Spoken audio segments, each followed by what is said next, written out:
Hey guys, Fireblade here, and welcome to a new thing I'm trying, I guess. This is going to be similar to the Ruby What If I did. This is a fanfiction crossover idea. That's what it is, not fanfiction crossovers, because I can't make fanfictions.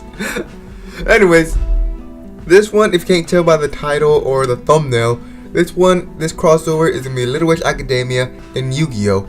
However, from what I've seen, most of the time it would... again, to be fair, I don't really read too much YuGiOh fanfiction, so, and not to mention crossovers, the only crossover for YuGiOh that I've looked for actually was Rosie Vampire and Sword Art Online. Both of them were completely different. Anyways, but for those two, it had the main cast of YuGiOh in it, or at least Yugi anyways. This one, we're not gonna have Yugi in it. We're not gonna have any of the characters, except for maybe Miho, I guess. But she's more, you say, a background character. But again, that would be up to the writer if they want to adopt this idea. Anyway, speaking of Miho, if you can't tell, we're gonna be doing a bit of season 0 YuGiOh portion in this, because the only part that's gonna be the main character in this crossover idea would be Yami, and because you know Yami's the spirit of a puzzle. She's also going to be inhabited by Akko. But I'm not saying Akko has the Millennium Puzzle. She does not. In fact, this is where the idea begins. And with the archaeologists that discovered the Millennium Puzzle, there were some witches there. You know, mostly there to like ward off curses and stuff like that. So the witches took the Millennium Puzzle because they deemed it was too dangerous. And one of the witches was at Lunar Nova, so they took it there. They tried to figure it out, discovered that this dark entity was in there. They could not risk it being in there. So the 9 old witches sealed it away within the Grand Triskelion, but not in it. In fact, they sealed it with the Chrysalis, or the Shiny Rod. And because of that, whoever the Shiny Rod selected would also have to be taken with would also have to be accepted by the spirit Yami. So that means the pass down of the Chrysalis of the Shiny Rod is very little. So only like 3 people, only Akko, Chariot, and someone else was able to wield the Shiny Rod eventually. The first one who did actually wrote so much about it that pretty much has what Diana reads in the actual series. So when Akko actually gets the Shiny Rod, unlike what happens in season 0, Akko doesn't immediately become Yami essentially. Well, no, she does, but doesn't actually like challenge the freaking chicken. I don't remember what it was called. Doesn't challenge that big chicken to like a death game. No. In fact, he just uses the magic to actually escape, essentially, like how they did in the original anime. Now, to point out, I'm not saying that the spirit is in the Shiny Rod. No. Something similar to a fanfiction that I read. I don't remember the name of the fanfiction. I might put it up on screen if I remember to do so. The spirit is Yami is like connected to the Shiny Rod, but isn't in it. Essentially, it's connected to it. So he uses the holder of the Shiny Rod as his vessel, essentially similar in YuGiOh. So in order to make a bit more like season 0, some of the other characters have to be a bit more cruel. So eventually, Yami will come out for the Yami no Games, which is the game of darkness, essentially. So it actually does happen, and because of that, some character would have to be introduced. So for essentially the Yami no Game. So maybe like the bully from a fanfiction called The Slice of Life Daiako. The bully that pretty much, guess you could say, tortured Akko. Pretty much that she would be in there and stuff like that. Finland would be more cruel essentially, but actually trying to get Akko expelled essentially, using whatever logic and reason she can essentially. Eventually, the school's a bit more cruel, and Yami comes in to try to, does what he does. that he does. And during all that, just like in season 0, Akko has memory gaps in it, which is when Yami's taken over and stuff like that. And again, just like season 0, it mostly happens when none of the girls are, or when none of Akko's friends notice. However, Diana does notice it. She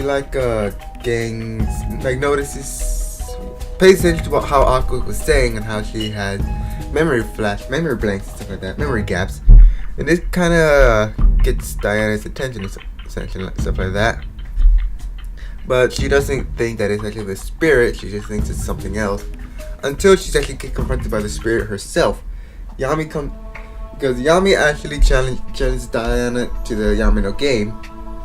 However, Diana would be the first character in any history to actually lose the game, but not have her mind broken, essentially. Because the Yami no games in season 0 shows the person's true self. And during all this, Diana just kind of makes a conclusion or an educated guess on how the spirit is in Akko's body and how she does what Akko wants and stuff like that. So she decides that it must be performance-related magic, stuff like that. Magic trying to make people happy. So Diana does stuff like that, but while she's doing that, she gets, she starts showing her true self, starting to enjoy the magic, trying to enjoy all that. Eventually getting that spark back in her eye that Akko always had. So when Diana loses, Yami says something along the lines of, like Diana expects her mind to be broken, but Yami says like the door of darkness has not been opened, surprising Diana, and the spirit explains about the Yami no game and how Diana's heart isn't cruel, it's just heavily guarded and it just looks like she's being cruel or evil and stuff like that. Diana, and while this doesn't affect Diana how the Yami no game normally does, it still affects her the same way, where she's just like blanked out and stuff like that, too focused and like shocked and stuff like that. However you want to say it or something like that. Again, that's however a writer wants to write it, if they adopt this idea. So eventually stuff like that happens. Like Fafnir, like he's more cruel.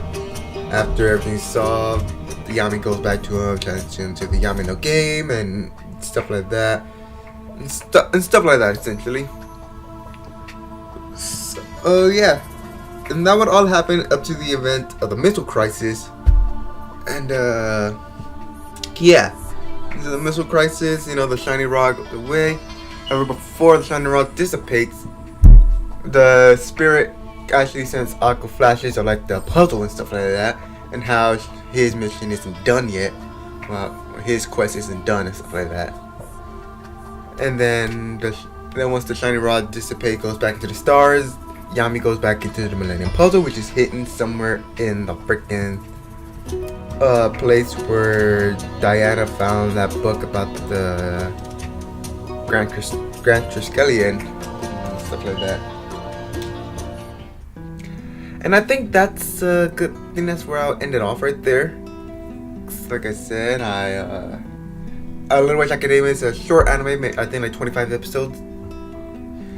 So yeah, if I'm trying to make it a bit more, or to indicate, if I'm trying to keep it as is the Little Witch Academia, like the surroundings, the story, I'm trying to keep it the same as Little Witch Academia, but having the spirit in there and everyone a bit more cruel, it would have to be like that. Thank you, phone, for interrupting. It would have to be like that. So yeah, while season 0 did have like 27 episodes, most of that focused around more on the games and stuff like that. More focused on the games like that. And while when Yami does make his appearance during the Yami no game portion, he does do games essentially like that. Essentially does the games like that, like with Fafnir, it'd be something like a tycoon thing, something like one of those tycoon games where like how much the technology against magic would bring people interest and stuff like that. Something like that, I guess.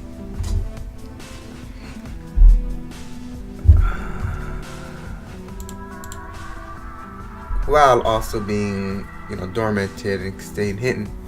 However, just like in the original dual monster things, I do think like maybe somewhere in the end, Akko, like again with season 0, Akko accepts that the spirit is in her. Like she knows that she's been having like the spirit inside of her. She doesn't. He's afraid to tell about it, but ultimately accepts it. They start forming a bond. Maybe like with Little Jackie Davy, maybe it's like about the same length as when Akko and Diana starts forming a bond, which is like in 5 episodes before the season, before the finale, essentially. So, maybe somewhere along the lines right there where they start, start bonding, eventually forming the bond that Yugi and Yami had during season 1 of Duel Monster. Anyway, yeah, I think that's where I'll end it off right here. I noticed I left it open. I left it open right there because it could be, like I said, it's just an idea. If somebody does want to adopt this idea, they can. If they do, I want credit rights. If they want credit right, I want credit rights. No, I just want a shout out essentially for the idea. And go ahead, send me the fanfiction that if you've written about it. And if it's good, I might be your beta reader, essentially like that. Anyways, yeah. Well, that was the first crossover idea that I have made. I might make some more, and if you like this, I might make an anime list so you can see what series I've watched and how I rate it based on community, based how I am part of the community essentially. It won't base it on what I think of it, but you can kind of guess based on my community level I give it. Anyways, so yeah, that'll be it. If you like what you hear, be sure to like, comment, and subscribe. I am losing my intro right now. Anyways, Fireblade here, and I will see you later, or whatever I make. Bye!